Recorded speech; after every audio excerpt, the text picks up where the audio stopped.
ታለች ስትሉ ነበር ይሄው መጣው ቀለል ያለች ክሪፕ ነው የምንሰራው ኩባያ ወተት 3 እንቁላል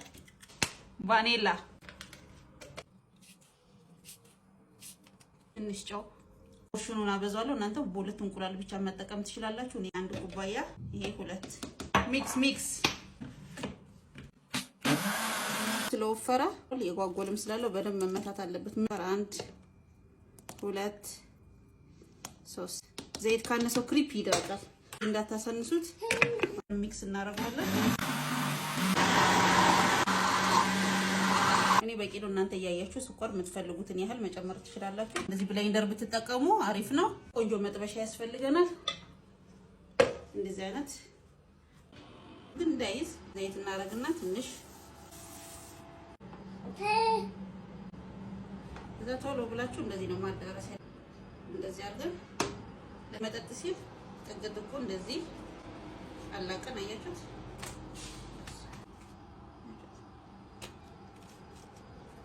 በካካው የሰራ ነው አያችሁት ይሄ እንደሚያምር ሁሉንም እንሰራለን ይሄኛው ሊጣችንን ወደ ከለር ቢጫ እናደርግና ሚክስ አድርገን እንገረዋለን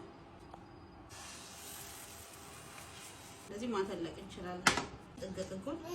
ይሄ በቂው ነው ክሪፖቻችንን አያችሁ እንዴት እንደሚያምር አረኩና ስፓጌቲ አላስ መስለ እንቆርጣለን ልክ እንደ ስፓጌቲ ነው ይሆናል እንዴት እንደሚያምር ልክ ስፓጌቲ ነው የሚመስለው እንደዚህ አድርጌ እንደኛው አሰራር ነው ክሬም ሻንቲ ነው እዚህ በዚህ ኩባያ ይሄን ያህል ካረኩ በረዶ ይሰራ እኔ ወተት ስላልፈለኩ ነው በዚህ በደንብ የቀዘቀዘ ውሃ ምንም በራሱ ልክ እንደዚህ እናቀላቅለውና ነፋለን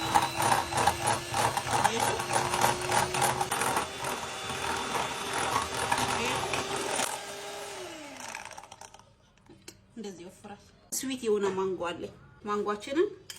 እንደዚህ እንጨምራለን ኮሩ ቫኒላው መቅረት ይችላል ቫኒላ በደንብ እንደዚህ ከክሬሙ ጋር ደባልቀዋለሁ ዛኛው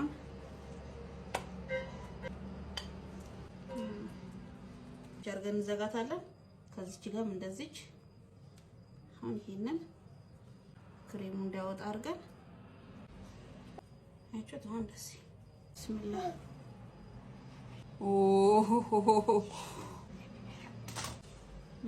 ክሪፓችንን በእንደዚህ አይነት መልኩ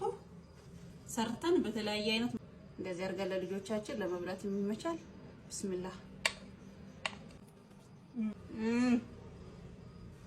መቅዱስ የእጅሽ ይባረክ ስትሮበሪ የፈለጋችሁትን መጨመር ትችላላችሁ እኔ ግን ሙዝ ስላለኝ ሙዝ ብቻ ነው ያደረኩት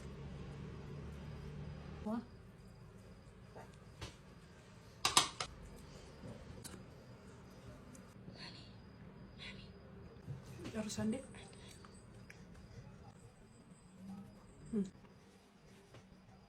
ኩራችሁ ሰርታችሁ ነግሩኛላችሁ ይሄን ሬሲፒ በጣም ተወዱታላችሁ ላይክ ፎሎ ሼር ያደርጋችሁ አበረታቱኝ የዛሬው የክሪፕ 3 አይነት አሰራር አሳይቻችኋለሁ እንደዚህ እየሰራችሁ ቤታችሁ ውስጥ ለልጆቻችሁ መክሰስ ለምሳቂያ ይሆናል ሞክሩት በጣም ቀላል የሆነ የክሪፕ አሰራር ነው ያሳያችሁ ሰራላችሁ የምትፈልጉትን ጣፋጭ ደግሞ ኮሜንት ሴክሽን ላይ አስቀምጡልኝ ይሰራላችኋለሁ በጣም ነው ማመሰግነው ስለምታበረታቱኝ ለቆንጆ ኮሜንታችሁ